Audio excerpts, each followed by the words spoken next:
welcome to Maths Guru channel. How you all? I hope you're all fine. General గా స్కూల్లో ఎక్కువ students అంటే strength ఎక్కువ అవ్వాలి, అడ్మిషన్స్ ఎక్కువ అవ్వాలి అని అంటే ఏం చేస్తాము? క్యాంపెయినింగ్ చేస్తాం. క్యాంపెయినింగ్ చేసి అడ్మిషన్స్ చేస్తాం స్కూల్లో. ఓకేనా? మరి పిల్లల్లో స్కూల్కి వెళ్ళే పిల్లల్లో బుక్ రీడింగ్ పై ఇంట్రెస్ట్ పెంచాలి అంటే ఏం చేయాలి? బుక్ రీడింగ్ చేయాలి పిల్లలు. అసలు ఈ కాలం పిల్లలు బుక్ రీడింగ్ అంటేనే అసలు ఇంట్రెస్ట్ చూపెట్టలేదు. వాళ్ళు బుక్ రీడింగ్ పైన ఇంట్రెస్ట్ చూపాలంటే ఏం చేయాలి? దీనికి కూడా మనం బుక్ రీడింగ్ పై ఇంట్రెస్ట్ పెంచాలంటే క్యాంపెయినింగ్ చేయాలి. సో వాళ్ళకి చెప్పాలి, దానిపైన ఇంట్రెస్ట్ పెంచాలి, ఇలా చదవాలి, అలా చదవాలి. బుక్ రీడింగ్ చదివితే, బుక్లు ఎక్కువ చదివితే ఏమవుతుందంటే క్రియేటివ్ థింకింగ్ ఎక్కువ ఉంటుంది అనమాట. అంటే సృజనాత్మకత ఎక్కువ పిల్లల్లో డెవలప్ అయిపోతుంది అనమాట. సో అందుకని బుక్ రీడింగ్ పై ఇంట్రెస్ట్ స్కూల్ పిల్లల్లో ఎస్పెషల్లీ కలగాలి అంటే రీడింగ్ క్యాంపెయినింగ్ చేస్తున్నారనమాట. పాఠశాల విద్యాశాఖ వారు రీడింగ్ క్యాంపెయినింగ్ని స్టార్ట్ చేశారు. ఆ పోస్టర్ని వెనస్డే మీన్స్ 20th August 2025 రోజు పోస్టర్ని ఆవిష్కరించారనమాట, రీడింగ్ క్యాంపెయినింగ్ పోస్టర్ని. సో ఆ రోజు నుంచి నెక్స్ట్ డే ఆ రోజు పోస్టర్ ఆవిష్కరించారు. నెక్స్ట్ డే 21st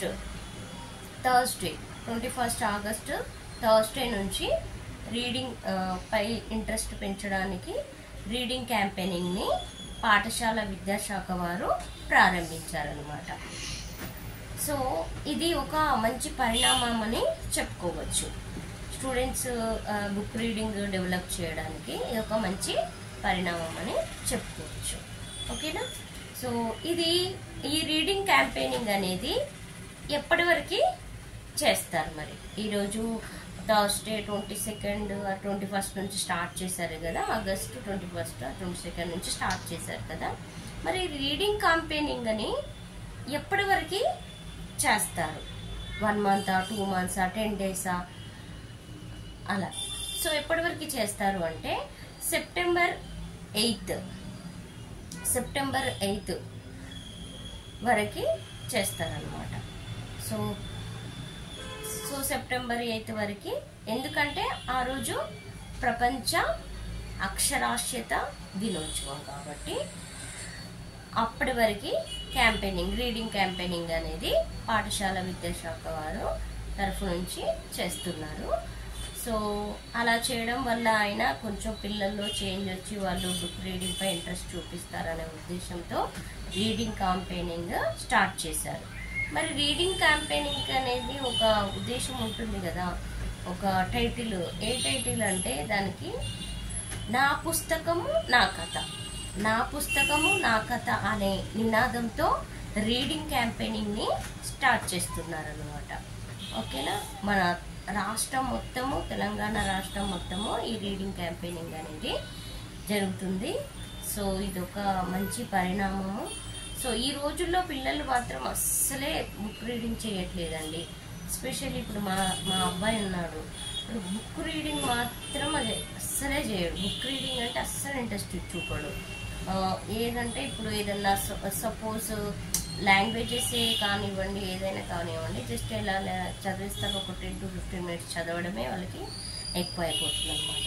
ఒకవేళ ఇప్పుడు ఆథర్స్, ఇప్పుడు Swami Vivekananda history, life biography చదవమన్నాం అనుకోండి, ఆ బుక్ ఇచ్చి చదవమన్నాం అనుకోండి, ఒక 10 to 15 minutes కన్నా ఎక్కువ చదవలేదు, ఇంట్రెస్ట్ చూపరు వాళ్ళు చదవడానికి.